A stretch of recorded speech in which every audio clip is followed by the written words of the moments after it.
Hey gang, what's up? Danny Koker, aka The Count, hanging out here with you. Let's just chit chat about some stuff, man. You've turned into the Count's Customs YouTube channel. Thank you for joining us here. Appreciate it. And this is another episode of Counts on Cars where, you know, I like to spend a little time talking about the episode that you may have just watched on History of Counting Cars.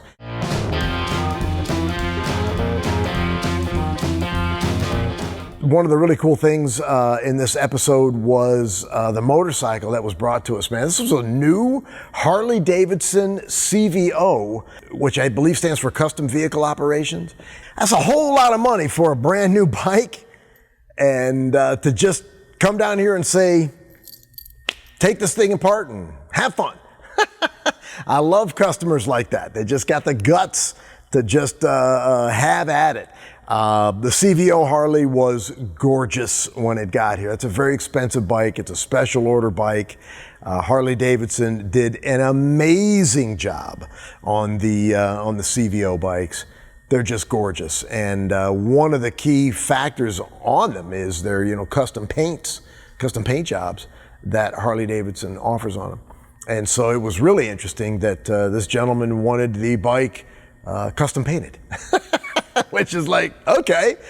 Shannon had the major challenge of a whole lot of motorcycle, a whole lot of brand new expensive motorcycle, taking this whole thing apart, and then afterwards a correct 100% reassembly of a brand new motorcycle. So, Shannon, fantastic job, and it couldn't be in better hands than for a guy like Shannon to be doing that. But Ryan did an amazing job paying respect to the factory base colors of the bike, with the silvers and the blacks and stuff like that, making sure that all stayed on there. But the customer was really cool, man. He wanted a dragon theme bike, paint job all over the bike. He was really into the water vibed dragon. So Ryan just did an amazing job of incorporating the dragon that literally started all the way out on the front fairing and ended all the way back on the bags and carried throughout. And without it being loud visually, he didn't add a bunch of crazy colors to it and things like that may have taken away from the class and expensiveness of the motorcycle itself. He really did a lot of really monochromatic coloring. So with the bike being with the black and the silver, he went a lot with blacks and charcoals and grays and ghosted them in and pearls and things like that. So it stayed really classy without getting, loud and in your face. But the layout was the key, man. Just starting on the fairing and weaving this dragon vibe from the front all the way to the back. And as you study it, you see these dragons, they're almost reptilian in a way, which, gave Ryan the ability to run it wherever and run it through. And, the arms with the talons are almost like eagle talons on these type of dragons. It just came out beautiful. It really did. I thought this bike was gorgeous. I thought this bike had a ton going for it. I really, really liked it a lot. I liked how it paid respect to the CVO Harley, and then just letting Ryan go crazy on it, and how it was done with such class and style. So this one is a feather in the cap. Wherever the bike goes, wherever this gentleman rides his bike, people are going to dig it. They're going to dig it because of what it is, being that special edition from Harley itself. But then the customization on it, top notch, man. More about this episode. Let's talk about a fire truck. Are you kidding me? Counts Customs. We build hot rods. We build motorcycles. We build muscle cars. We build custom cars. A fire truck? Never done one before. How about a 1937 Chevy fire truck? Really? I don't think I've ever even seen one before. This is really a cool story. These folks are from a place called Truckee, California, And apparently, this 1937 Chevy fire truck in Truckee, California, was in service way back in the day as a real functioning fire truck in that area up there, apparently for years. And as time progresses, of course, equipment progresses and things get better. And so, of course, you're going to trade up, so to speak, to a better fire engine, a newer fire engine, more modern things. And that would only make sense as technology advances. And of course, first responders need the best tools out there available to them.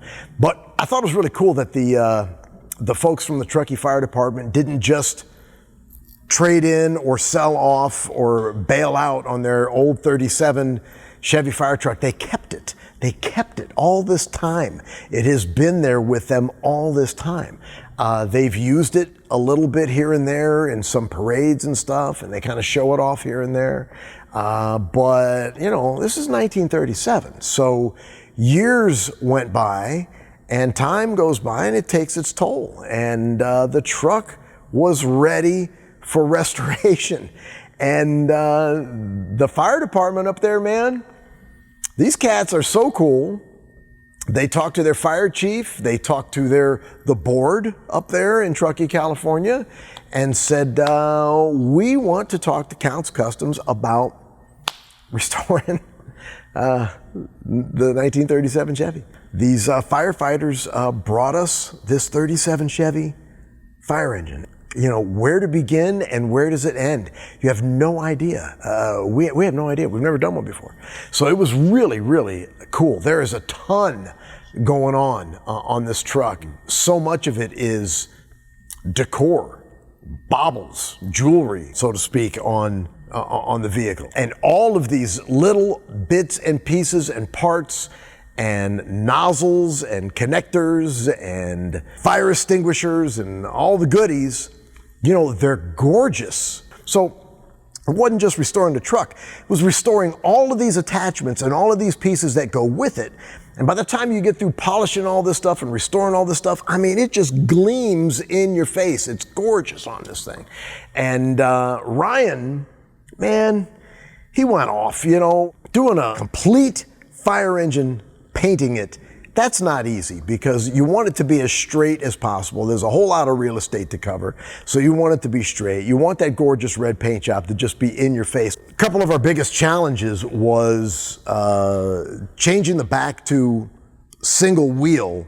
That wasn't too hard because it actually just required the same axle, but it was the fender situation. So we were looking at possibly having to fabricate what would be 1937 fenders that would match the front. And they're gorgeous, long, sweeping fenders on a fire truck. So much style. That's the 30s for you, man, the Art Deco era.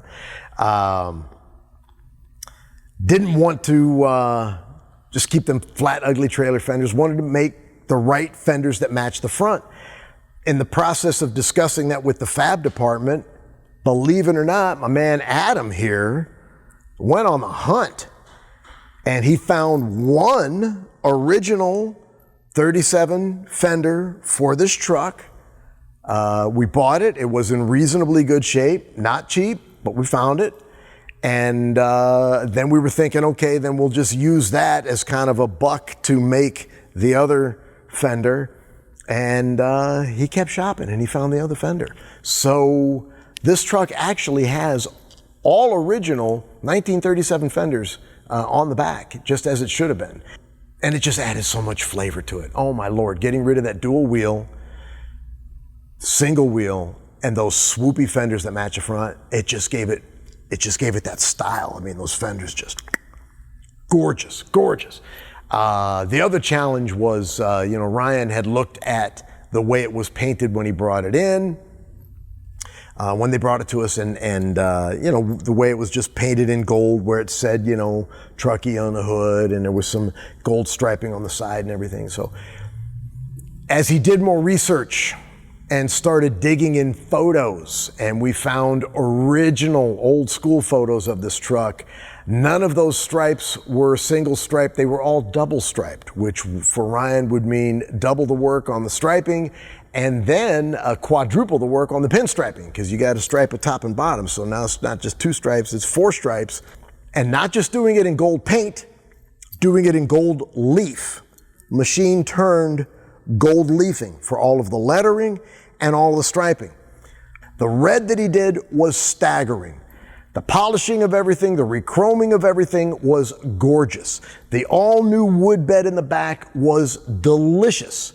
But that machine-turned gold leafing on this truck from front to back just set it off. It's the icing on the cake. It's gorgeous. It took forever for Ryan to get it done, but when you look at it, you see why.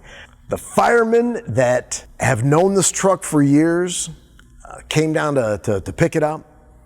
And it really got to them, because this is a truck that's been with them for a long time. They had some wonderful stories about this truck that they've known forever.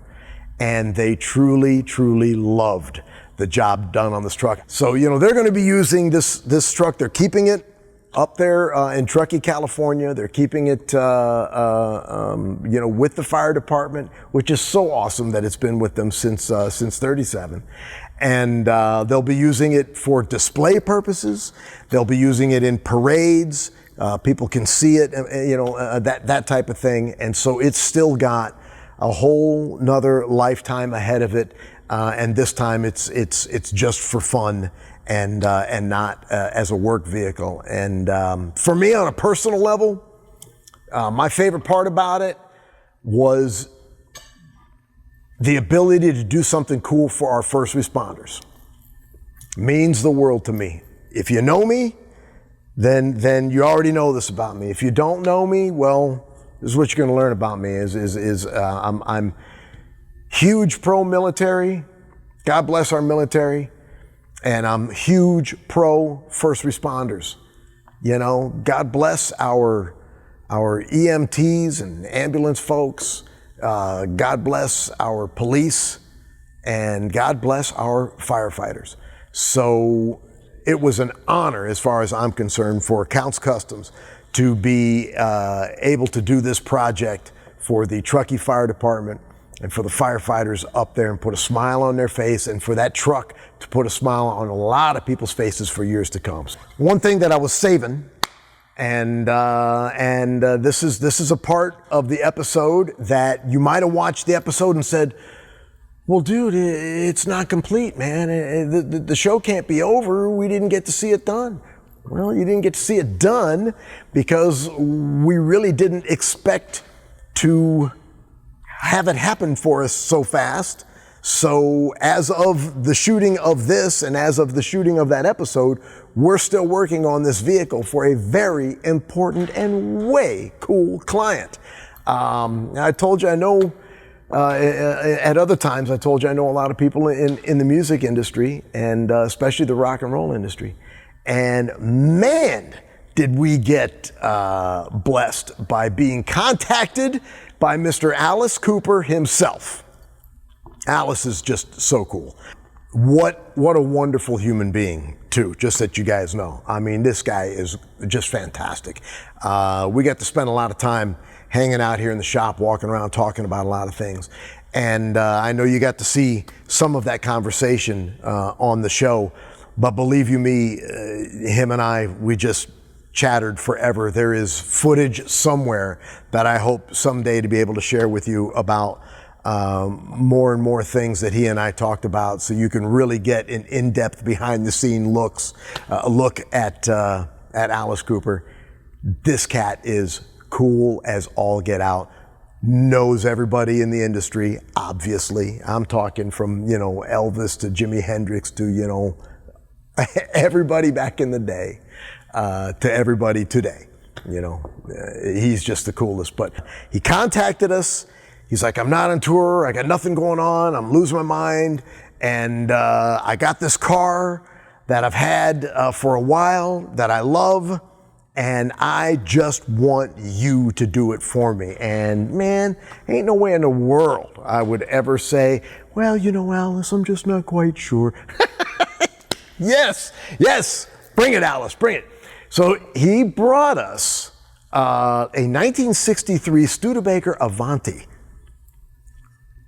One of the most obscure cars that this nation has built over the years, and a great car, way ahead of its time, super futuristic, way ahead of its time car. I mean, when you look at it, both inside and out, it looks like something out of the Jetsons. It's got a, how's this for a weird explanation? It's got a retro from the future vibe. Makes sense out of that. But when you look at it, you know what I mean. So the object of the game here for Alice, he brought it to me and he says, look, I want to freshen the car up visually, cosmetically. The paint needs some love, the interior needs some love, but we're not looking to change a bunch of stuff on it. He likes the white, I like the white on the car, but we're going to make it a nicer white. Loves to keep all the chrome and the bright work. I love all the chrome and the bright work, but we're going to make it nicer chrome and the bright work. And he loves that interior, that insane interior. It's almost like a teal vinyl. It's just so cool. Again, it's that retro from the future vibe. It's just so weird. Wants to keep that, but there's a lot of it that needs love and freshening up and redone. So we're going to be redoing all of that as well. But what he's looking for is he's looking for the ability to drive the car every day. He wants to turn this thing into a daily driver. The early first generation Avantis, which this is one of, they were outfitted with small block Ford 289s, C4 Trans, things like that. That's all great, but we're going to go more modern. I'm not going to talk about it all 100% right now. We're going to go more modern so that he can drive it every day. Yes, we're going to keep the original drivetrain, put it on a pallet, shrink wrap it, make sure it gets back to his place so he'll have all of the original car. But in the meantime, we're going to outfit it with something modern and contemporary under the hood, something modern and contemporary for the transmission, something modern and contemporary for suspension and brakes, and something modern and contemporary, yet sticking with the old school vibe for the wheels. And it's something that Alice can drive every day. The cat lives in Arizona. It's hot there, just like it is here. So, being able to keep a cool temperature with daily driver dependability and a whole lot of get up and go is what he's looking for. It's the things I look for in a vehicle for myself. So all I can say is stay tuned with me, because you're going to see Alice Cooper's 1963 Avanti completed by Counts Customs in an upcoming episode, because there are many more episodes coming your way. I appreciate y'all sitting here hanging out with me. This is fun, just us hanging out and chatting about things. So subscribe to the YouTube channel. Please subscribe to the Counts Customs YouTube channel. Hit that button, and we'll be sending you notifications as we keep putting up new and fresh content on the YouTube channel. I just appreciate y'all hanging out with me, sticking with me here. There's more good stuff to come, and props to my team here. This is a team effort at Counts Customs, and I got the best team in the world. On top of that, got the best fans in the world. We really, really appreciate you guys, and your comments have always been so nice. It means a lot to me, so appreciate it. Y'all rock. I'll be talking to you very soon.